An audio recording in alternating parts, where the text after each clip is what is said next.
មើល5.2គឺតាក់ទងទៅនឹងដែនទំនាញដីឬសន្ទុះទំនាញដីហើយនឹងឲ្យឃើញខ្ញុំកាត់កន្លែងកសោងដែនទំនាញនេះដែរព្រោះអាហ្នឹងយើងអាចមើលទៅខ្លួនឯងយល់អញ្ចឹងប៉ុន្តែដែនទំនាញគឺយើងយកកម្លាំងទំនាញហ្នឹងចែកជាមួយនឹងម៉ាសាលបងទៅឃើញដែនទំនាញអញ្ចឹងណាបាទអញ្ចឹងនេះគឺតាក់ទងទៅនឹងអីគេវាតាក់ទងទៅនឹងសន្ទុះទំនាញដីនៅត្រង់ទីតាំងណាមួយដែលមិនមែននៅលើផ្ទៃផែនដីបាទនៅត្រង់យកកម្ពស់ណាមួយអញ្ចឹងយើងធ្វើមិនដើម្បីរកបានអញ្ចឹងខ្ញុំនិយាយឲ្យទៅនេះគឺឲ្យតាមកន្សោមនេះដែនទំនាញដីនៅត្រង់កម្ពស់ z ណាមួយយកដែនទំនាញដីលើផែនដីហ្នឹងលើផ្ទៃដីហ្នឹងយកទៅគុណនឹងអាកន្សោមនេះគ្នាកម្មផែនដីលើជាការ៉េចែកទៅនឹងកម្មផែនដីបូកយកកម្ពស់លើជាការ៉េមើលទៅគេថាអង្គធាតុមួយមានម៉ាស់អឹមបាទអង្គធាតុមួយម៉ាស់អឹមតែមនុស្សក៏បានឡានក៏បានអីក៏បានអញ្ចឹងបាទមានម៉ាស់អឹមនៅត្រង់ទីតាំងណាមួយអង្គធាតុនោះមានទម្ងន់ mg យើងដឹងអីផ្សំបើយើងមានម៉ាស់ស្ថិតនៅក្នុងដែនទំនាញរបស់ផែនដីគឺយើងមានទម្ងន់វាយើងយកម៉ាស់គុណនឹងសន្ទុះទំនាញដីទៅអញ្ចឹងមិនថាដាក់កន្លែងគឺ vector ថាទម្ងន់យើងគឺជាទំហំ vector ខុសពីម៉ាស់ជា scalar ធម្មតាអញ្ចឹងណាអញ្ចឹងទម្ងន់គឺវាមានទិសដៅដូចទៅនឹងដែនទំនាញដីដែលទាញទៅក្រោមអញ្ចឹងគឺយក m គុណនឹង g គេថាបើគេមិនគិតផលរង្វិលនៃផែនដីជំនួយដែលកាត់តាមប៉ូទាំងពីរទេបាទនេះគឺប៉ូខាងជើងនិងប៉ូខាងត្បូងបាទដែលកាត់តាមប៉ូទាំងពីរគឺអានេះដែលខ្ញុំបងអូនហ្នឹងបាទអញ្ចឹងគឺគេអត់គិតអាផលរង្វិលហ្នឹងទេបាទទម្ងន់នៃវត្ថុមានតម្លៃបាទទម្ងន់នៃវត្ថុហ្នឹងគឺ mg ហ្នឹងមានតម្លៃស្មើហើយមានទិសដៅដូចទៅនឹងកម្លាំងដែលផែនដីទាញវត្ថុមួយទៀតបាទអញ្ចឹងន័យថាមិនថាទម្ងន់mg ហ្នឹងជា vector ដែលមានតម្លៃស្មើគ្នាហើយវាទិសដៅដូចទៅនឹងកម្លាំងទំនាញដែលផែនដីទាញវា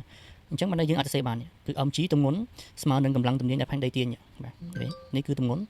mg នេះគឺកម្លាំងទំនាញដែលផែនដីទាញវត្ថុម៉ាស់ m ហ្នឹងបាទហើយយើងអាចសរសេរបានទៀតថាដោយសារតែ vector s នេះស្មើ m គុណនឹងដែនទំនាញនេះកន្លែងនេះ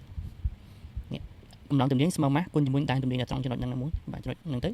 បាទអញ្ចឹងយើងឃើញហើយ mg ស្មើមួយ mi mg គឺវាស្មើជាមួយនឹង mi បាទន័យថាម៉េចយើងលុប m ចោលទៅយើងបានថានេះ z គឺស្មើទៅនឹង i បាទសន្ទុះទំនាញដីហ្នឹងគឺស្មើទៅនឹងដែនទំនាញដែលបង្កើតដោយផែនដីហ្នឹងឯងកន្លែងហ្នឹងគេចង់និយាយអញ្ចឹងបាទគឺ z vector ដែនទំនាញដីគិតជា newton ក្នុង1គីឡូក្រាមក៏បានឬក៏ម៉ែត្រក្នុងប្រទីការ៉េបាទ z vector សន្ទុះទំនាញដីហ្នឹងបាទអញ្ចឹង z គឺស្មើប៉ុណ្ណេះបងប្អូនបាទហើយយើងដឹងហើយ e គឺជាដែនទំនាញដែលបង្កើតដោយផែនដីវាស្មើដក z ម៉ាស់របស់ផែនដីចែកទៅនឹងកម្មរបស់ផែនដីចែកនឹងកម្មប្រវែងពីផ្ចិតរបស់ផែនដីទៅត្រង់ទីតាំងណាមួយយើងគុណជាមួយនឹង vector ឯកតា e បាទអាហ្នឹងគឺជាទម្រង់vector អញ្ចឹងដោយសារតែ z ហ្នឹងវាស្មើ e ទៀតអញ្ចឹងអាហ្នឹងក៏អាចស្មើ z ដែរបាទអញ្ចឹងបាទអញ្ចឹងសន្ទុះទំនាញដីទម្រង់ vector គឺស្មើនឹងប៉ុណ្ណឹងគ្នាអាចគណនាបានយើងយកទេទំនាញសកលហ្នឹងគុណជាមួយនឹងម៉ាស់ផែនដីចែកទៅនឹងប្រវែងពីផ្ចិតទៅត្រង់ទីតាំងដែលយើងចង់គិតហ្នឹងហើយគុណ vector e ទៅបាទអានេះគឺទម្រង់ vector បើសិនបើជាទម្រង់ scalar យើងដាក់តម្លៃខាតមកអាដនទៅជាបូកហើយតម្លៃខាត vector ឯកតា e ស្មើ1អញ្ចឹងបើសិនបើយើងចង់រកសន្ទុះទំនាញដីនៅត្រង់ទីតាំងណាមួយយើងប្រើរូបមួយនេះណាគ្នាz វាស្មើទៅនឹង z me នៅលើ a ការ៉េបាទអញ្ចឹងតើយើងអាចដឹងថាយ៉ាងម៉េចនៅពេលដែលយើងឃើញរូបមន្តហ្នឹងអញ្ចឹងគេថាមិនគេថាតាមកន្សោមខាងលើអាកន្សោមហ្នឹងនេះអាហ្នឹងក៏បានហ្នឹងក៏បានដែរបើហើយយើងឃើញថាបំរើបំរួល z នេះ z ហ្នឹងអាស្រ័យទៅនឹងកម្ពស់ហាស់បាទហេតុអីបានថាអាស្រ័យទៅនឹងកម្ពស់ហាស់យើងអញ្ចឹងយើងមើល z របស់យើងហ្នឹងវាស្មើនឹង z ធំ me នៅលើ a ការ៉េអានេះគឺថេនៅគ្នាយើងឈ្មោះវាគឺថេទំនាញសកលហ្នឹងគឺថេហ្នឹងឯងម៉ាស់របស់ផែនដីវានៅតែម៉ាស់របស់ផែនដីហ្នឹងអត់មានប្រែប្រួលទេអញ្ចឹង z នេះវាអាស្រ័យទៅនឹងភាគបែក a ការ៉េនេះអញ្ចឹងដោយសារតែវានៅភាគបែកនៅពេលណាដែល a នឹងកាន់តែកើន z នឹងកាន់តែចុះហើយព្រោះចាស់សមមាត្រនឹង a ការ៉េអញ្ចឹង a ការ៉េនឹងកាន់តែធំ z នឹងកាន់តែតូចបើ a ការ៉េនឹងកាន់តែតូច z នឹងកាន់តែធំព្រោះច្រាស់សមមាត្រគ្នាបើសមមាត្រអាមួយធំអាមួយធំដែរមួយតូចមួយតូចដែរផ្ទុយមកវិញគឺច្រាស់សមមាត្រអាមួយធំអាមួយតូចអាមួយតូចអាមួយធំអញ្ចឹងទៅបាទតោះអញ្ចឹងគេថាមិនកាលណារយៈកម្ពស់កើនឡើងចម្ងាយពីចំណុចនោះទៅផ្ចិតផែនដីក៏កើនឡើងរីឯ z ថយចុះដូចខ្ញុំនិយាយអញ្ចឹងចម្ងាយពីអាម៉ាស់ហ្នឹងទៅដល់កន្លែងផ្ចិតផែនដីដែលតាមដល់អក្សរ a ហ្នឹងសម្រាប់វាកាន់តែកើនគឺ z កាន់តែចុះហើយបាទសន្ទុះទំនាញដីប្រែប្រួលតាមរយៈតឹង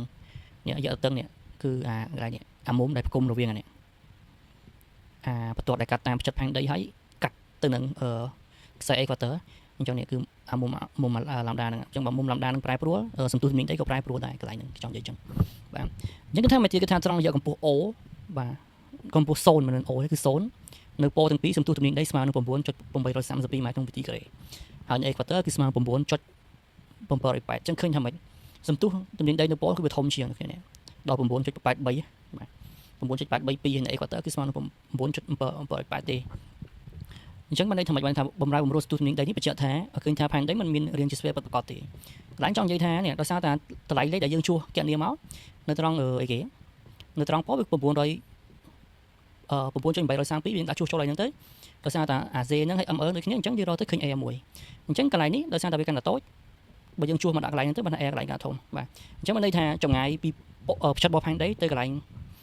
ចំណុចមួយនៅលើ equator គឺវាធំជាងចម្ងាយពីផ្ចិតទៅប៉ូលគ្នាកន្លែងហ្នឹងចង់និយាយអញ្ចឹងបាទអញ្ចឹងទៅដោយសារតែបើសិនជាវាជា sphere ស្មើបើសិនបើវាជា sphere ពិតប្រាកដហ្នឹង sphere មូលហ្មង air វាគឺស្មើគ្នាប៉ុន្តែនៅក្នុងករណីហ្នឹង air អត់ស្មើគ្នាគឺចេញថាដោយសារតែដែនទំនាញរបស់វាហ្នឹងមិនទេអញ្ចឹង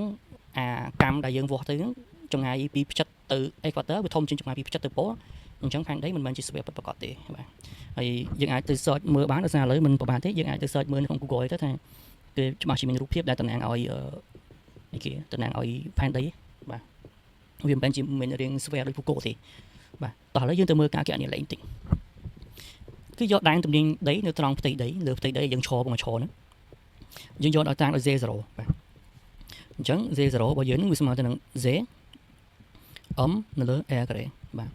air carré ហ្នឹងឃើញ air ធំហ្នឹងគឺវាកម្មរបស់ផែនដីអ្នកគ្នាកម្មរបស់ផែនដីជាទូទៅគឺ6400បើសិនបើគេឲ្យមក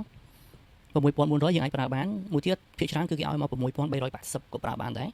អញ្ចឹងទៅគេឲ្យអាណាប្រើហ្នឹងទៅបាទអញ្ចឹងដែនទំនាញដីគឺស្មើប៉ុណ្ណេះបាទមួយទៀតដែនទំនាញដីនៅយកកម្ពស់ Z អញ្ចឹងថាយើងឡើងទៅកម្ពស់ Z ពីផ្ទៃដីទៅយើងឡើងទៅកម្ពស់ Z ឧទាហរណ៍យើងឡើងទៅលើភ្នំឬមកយើងជិះយន្តហោះអញ្ចឹងណាបាទអញ្ចឹងទៅអាចចម្ងាយ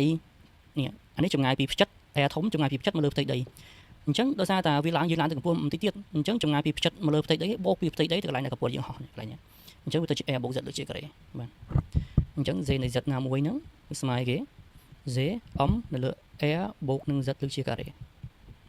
អញ្ចឹងយើងធ្វើមកទៀតយើងធ្វើផលធៀបនេះធ្វើផលធៀបទៅយើងអាចសម្រួល Z ធំជាមួយ ធំគាត់ចោលបានអញ្ចឹងខ្ញុំយក Z ធៀបជាមួយនឹង Z0 បាទ Z ហ្នឹងគឺ Z នៅលើ air បូកនឹង Z លើកជាការ៉េហើយ Z នៅលើ air ការ៉េសម្រួលនេះចោលទៅបាទអញ្ចឹងវាស្មើទៅនឹង air ការ៉េនៅលើ air បូក Z លើកជាការ៉េបាទនេះខ្ញុំគិតខ្ញុំចេះធ្វើហើយដោយសារតែប្រភេទចៃប្រភេទយើងគុណចម្រាស់ប្រភេទទី2ទៅរកឃើញហើយបាទអញ្ចឹងនេះគឺអាកន្លែងនេះ Z នៅលើ Z0 Z នៅលើ Z0 ហ្នឹងបាទស្មើប៉ុណ្ណេះអញ្ចឹងខ្ញុំរក Z នៃ Z ទៅខ្ញុំគុណ Z0 មកខាងស្ដាំមកបាទគុណ Z0 មកខាងនេះមកវាស្មើ Z0 នៃ air នៅលើ air បូក Z លើកជាការ៉េទេយើងអាចដឹងថាមិនទៀតថានេះដោយសារតែ air វាជាមាន Z វាជាមានអញ្ចឹង air ការ៉េហ្នឹងវាច្បាស់ជាតូចជាង air បូក Z លើកជាការ៉េអញ្ចឹងមិនថាឡើងទៅកម្ពស់ Z ណាមួយសន្ទុះទំនាញដីកាន់តែឆ្ងាយគឺកាន់តែថយចុះហើយអានេះវាតូចជាង1នេះបាទអញ្ចឹងវាស្អុយ import វាត្រឹម Z ស្មើ0 air ការ៉េជា air ការ៉េស្មើ1 Z ស្មើ Z0 ប៉ុន្តែដោយសារតែយើងឡើងទៅកម្ពស់ Z ទៅវាវិជ្ជមានចែកថានេះឃើញតូចជាង1យើងគុណទៅ Z វាតូចជាងគឺស្មើ Z0 បាទកន្លែងហ្នឹងតោះយើងទៅមើលឧទាហរណ៍ទៅគេថាគណនាដែនទំនាញដីយកកម្ពស់ Z ស្មើ1600គីឡូម៉ែត្រផ្ទៃដីបាទអញ្ចឹងមិនថាតើតើយើងឡើងទៅខ្ពស់បន្តិចទៅបើយើងដឹង effect របស់អារូបមន្តហ្នឹងបើសិនបើយើងជិះយន្តហោះត្រឹម10គីឡូអីហ្នឹងហើយវាអត់ឃើញអីខុសគ្នាអីច្រើនទេអញ្ចឹងណាបាទអញ្ចឹងគឺគេឲ្យកម្មផែនដីគឺស្មើ6400គីឡូម៉ែត្រហើយសន្ទុះទំនាញដីលើផែនដីគឺ 9.8 ហ្នឹងហើយបាទតោះអញ្ចឹងដោយសារតែយើងតាក់នេះដែនទំនាញនៅកម្ពស់ណាមួយយើងប្រើរូបមន្តនេះបាទយើងប្រើ Z នៃ Z ត្រង់កម្ពស់ណាមួយមកគឺស្មើ Z0 air នៅលើ air បូក Z លើកជាការ៉េទៅបាទអញ្ចឹងជួសលេខចូលទៅអត់មានអីបាក់ទេ Z0 9.8 កម្មរបស់ផែនដី6400ហ្នឹងអានេះកម្មផែនដី1400ទៀតបូកនឹង1600ទៅហើយលើកជាការ៉េអញ្ចឹងស្មើ 6.3 ម៉ែត្រក្នុងទីការ៉េបាទអញ្ចឹងយើងឡើងទៅ1600គីឡូម៉ែត្រពីផ្ទៃដីទៅសន្ទុះទំនាញដីនៅឡើងនៅសល់តែប៉ុណ្ណេះទេបើយើងឡើងថ្លឹងជីងទៅព្រោះថាយើងថ្លឹងទៅនៅក្រោមឃើញ50គីឡូអញ្ចឹងណាដល់យើងឡើងទៅថ្លឹងទៅនោះទៅអត់ឃើញ50គីឡូទេព្រោះទំនាញដីវាថយកម្លាំងដែលយើងសកត់ទៅលើផ្ទៃសកត់លើរសើបរបស់ជីងហ្នឹងវាថយតែអញ្ចឹងណាបាទអញ្ចឹងមានប៉ុណ្្នឹងទេហើយអ្វីដែលសំខាន់កន្លែងហ្នឹងគឺនេះរូបមន្តនេះនៅគ្នា